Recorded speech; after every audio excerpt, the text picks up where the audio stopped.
Di balik setiap piring makanan yang kita santap, ada sebuah industri raksasa yang bergerak senyap, sebuah industri yang dikendalikan oleh segelintir korporasi global. Di antara mereka, nama Monsanto selalu muncul sebagai pemain paling kontroversial dan paling dominan. Sebelum diakuisisi oleh Bayer, Monsanto bukan sekadar perusahaan kimia biasa. Mereka bertransformasi menjadi arsitek utama sistem pangan modern.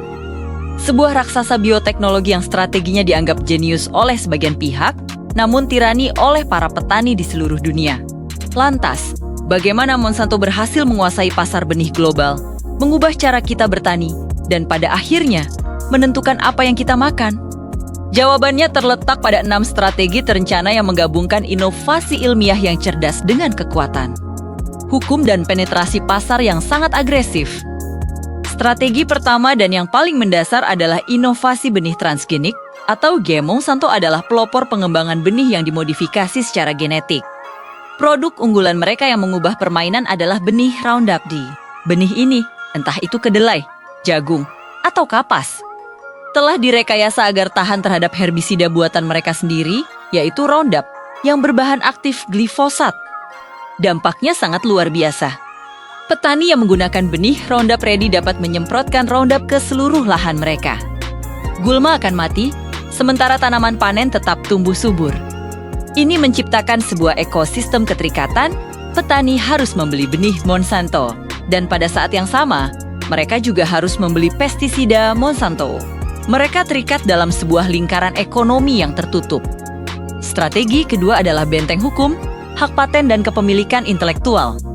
Jika benih tradisional bisa disimpan, ditukar, dan ditanam kembali secara bebas oleh petani dari hasil panen tahun sebelumnya, benih Monsanto sama sekali tidak bisa.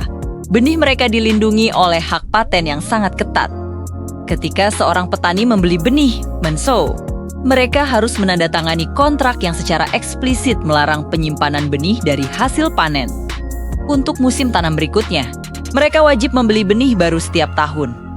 Ini menciptakan aliran pendapatan yang stabil dan berkelanjutan bagi perusahaan. Tidak hanya itu, Monsanto dikenal sangat agresif dalam menegakkan paten ini. Mereka punya tim penyelidik khusus yang melacak dugaan pelanggaran. Ribuan petani telah dituntut ke pengadilan, bahkan dalam kasus di mana kontaminasi benih terjadi secara tidak sengaja, misalnya karena benih dari ladang tetangga terbawa angin. Tuntutan hukum ini mengirimkan pesan yang jelas dan menakutkan. Siapapun yang menyentuh produk berpaten mereka akan menghadapi konsekuensi hukum yang serius. Strategi ketiga adalah konsolidasi pasar melalui akuisisi. Untuk mengamankan dominasi di berbagai wilayah dan negara, Monsanto melakukan gelombang akuisisi besar-besaran. Mereka membeli ratusan perusahaan benih kecil dan lokal yang sudah mapan dan memiliki jaringan distribusi yang kuat. Dengan menguasai perusahaan-perusahaan lokal ini, Monsanto tidak hanya menghilangkan pesaing, tetapi juga mampu mengintegrasikan teknologi genetik Roundup Ready ke dalam varietas benih lokal yang sudah populer dan disukai petani di wilayah tersebut. Ini adalah cara cerdas untuk mengambil alih jalur distribusi langsung ke para petani. Strategi keempat, yang sangat terkait dengan yang pertama, adalah strategi tali pengikat atau bundling. Monsanto secara efektif menciptakan ketergantungan melalui sistem paket. Karena benih GMO mereka dirancang secara spesifik untuk bekerja optimal dengan produk kimia buatan mereka, petani menjadi sangat sulit untuk beralih. Jika mereka mencoba menggunakan benih Monsanto dengan herbisida yang lebih murah dari pesaing, efisiensinya bisa turun drastis. Jika mereka beralih ke benih tradisional, mereka akan kehilangan kemudahan dalam pengendalian gulma yang ditawarkan oleh Roundup Ready. Ketergantungan inilah yang mengunci petani pada siklus produk Monsanto. Di tingkat yang lebih tinggi, strategi kelima adalah lobi politik dan regulasi. Monsanto menginvestasikan sumber daya yang sangat besar untuk mempengaruhi kebijakan di Washington dan di seluruh dunia. Konsep pintu berputar atau revolving door sangat terlihat di sini. Banyak mantan eksekutif Monsanto yang kemudian menduduki posisi penting di lembaga regulasi pangan pemerintah AS seperti FDA atau USDA, dan sebaliknya. Hal ini memudahkan perusahaan untuk mendapatkan persetujuan cepat bagi produk baru mereka, melonggarkan peraturan, dan mempengaruhi standar perdagangan internasional. Dan yang terakhir, meskipun tidak pernah dikomersialkan, niat Monsanto terhadap dominasi total terlihat jelas dalam kontroversi benih Terminatua. Monsanto pernah memiliki teknologi yang dikenal sebagai GRT atau Growth Restriction Technology, yang merancang benih agar menjadi mandul di generasi kedua. Jika benih ini dilepas ke pasar, petani akan kehilangan kemampuan total untuk menyediakan benih mereka sendiri, menciptakan ketergantungan 100% pada korporasi.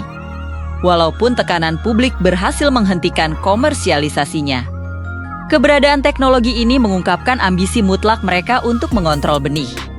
Dominasi Monsanto telah membentuk sistem pertanian yang sangat efisien dalam skala industri, menghasilkan panen besar yang dibutuhkan dunia.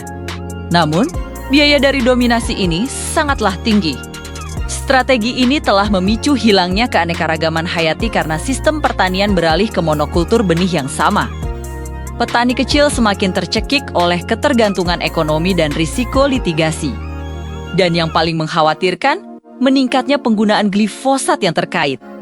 Dengan berbagai masalah lingkungan dan kesehatan telah memicu perdebatan sengit tentang masa depan kedaulatan pangan kita.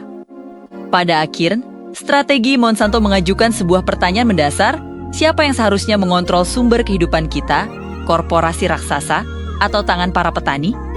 Bagaimana menurut kalian? Apakah efisiensi industri pangan layak dibayar dengan harga seperti ini? Tulis pendapat kalian di kolom komentar. Terima kasih sudah menonton. Jangan lupa like, subscribe, dan bagikan video ini. Sampai jumpa di video berikutnya.